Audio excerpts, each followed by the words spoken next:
राम राम. आपल्या विश्व चैतन्य चॅनलला सगळ्यांनी सबस्क्राईब करा हो माय बाप. चरण वास्तविक तिथे आणि म्हणून आपे गावला त्र्यंबक पंतांची समाधी आहे ही गैनीनाथाला कळालं. गैनीनाथांना कळालं नाथ पंथातले गैनीनाथ.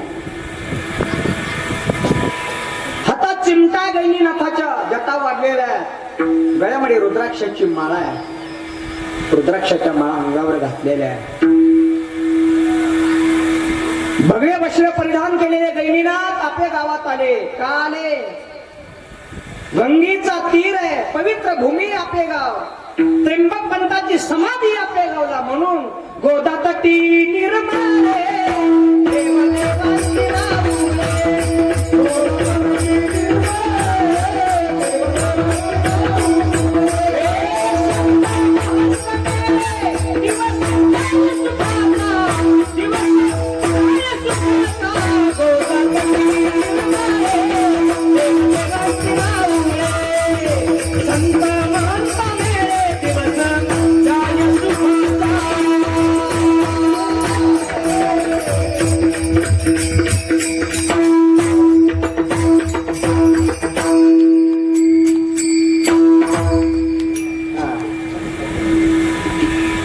गोदातटी निर्मळे देवदेवांची राऊळे. संत महंत मेळे दिवस जाय सुखाचा. स्नान केलं उपकुमेतीचा थोडा. त्र्यंबक पंताचं दर्शन घेतलं, गंगेचं स्नान केलं. गंगेचं स्नान करून पुनीत होऊन गावामध्ये भिक्षा मागायला आले. कोण कोण? नाथ पंथातले गैनीनाथ. जटा वाढलेला रुद्राक्षाच्या माळा गळ्यात. गैनीनाथ आले. कोणाच्या दारात आले? गोविंद पंतांच्या दारात आले. आणि गोविंद पंताच्या दारात गोविंद पंताच्या पत्नी घरी होत्या. त्यांचं नाव आहे मीराबाई. मीराबाई नीरा नीरा मीराबाई घरात होत्या. मीराबाईनं पाहिलं साधू आलेले. गैनीनाथ ज्या वेळेला दारात आले त्यावेळेला गैनीनाथाने चिमटा वाजवला आणि आवाज दिला अल्लाह तिरंजन. अल्लाह तिरंजन असा आवाज काढला. अंगावर रोमांच आले. मीराबाईच्या साधू आहे. पाहिलं हात जोडले प्रणाम केला. श्री संताची माथा चरणावरी जवळ गेल्या. घरात गेल्या. घरातली भिक्षा आणली आणि गैनीनाथाच्या झोळीमध्ये अशा प्रकारची भिक्षा टाकली. पण गैनीनाथानं पाहिलं म्हणे माय भिक्षा वाढली. माय भिक्षा वाढली पण तुम्ही नाराज दिसताय. मीराबाईने आपली प्रार्थना सांगितली गैनीनाथाला. अनेक वर्ष झाले प्रपंचाला पुत्र संतान नाहीये. पती गोविंद पंत बाहेर गेलेले. एक प्रार्थना करा. गैनीनाथानं आवाज काढला अल्लाह तिरंजन. आवाज काढला आणि गोविंद पंताला एक निरोप द्या म्हणे. काय निरोप आहे सांगा? पुढच्या वर्षी 2 वर्षात तुम्हाला पुत्र संतान होईल.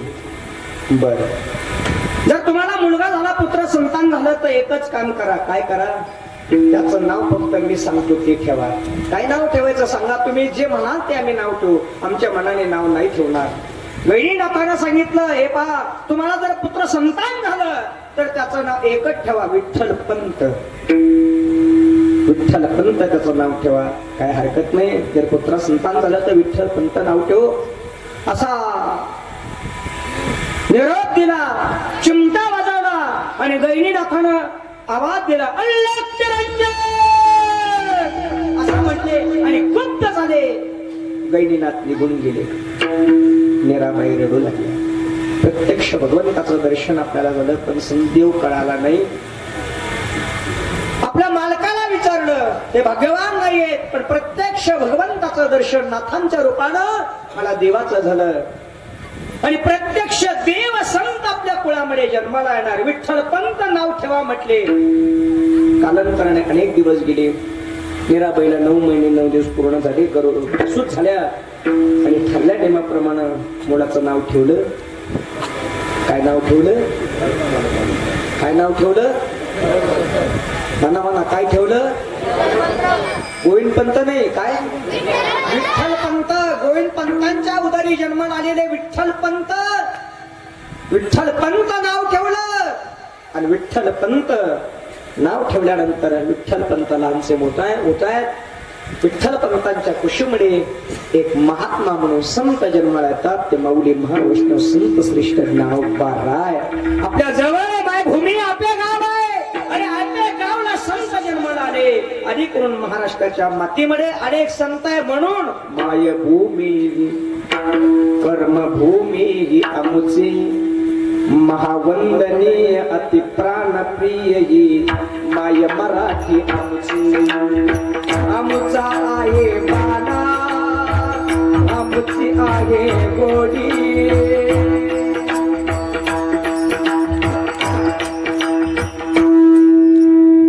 अनेक महात्मे अशा प्रकारचे आपल्या काळात होते, आताही आहेत. म्हणून तुकाराम महाराजांनी जी वेगळ्या प्रकारची जी प्रार्थना केली ती संतांना केली.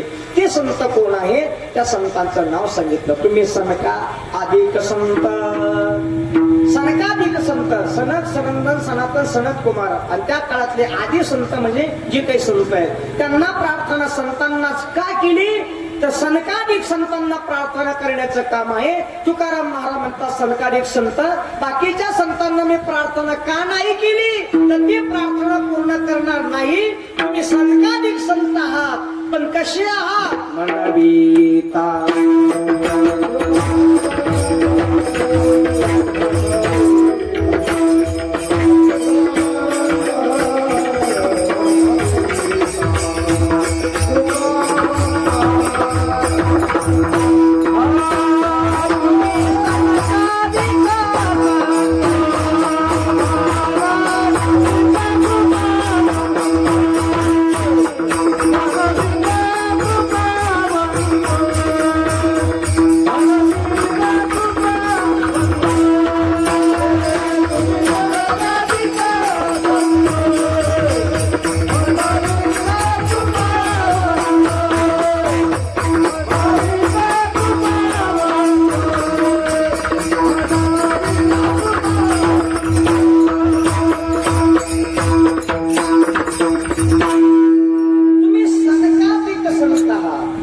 सनकाधिक संत नुसते सनकाधिक संत नसून तुम्ही कसे आहात? तुकाराम महाराज म्हणतात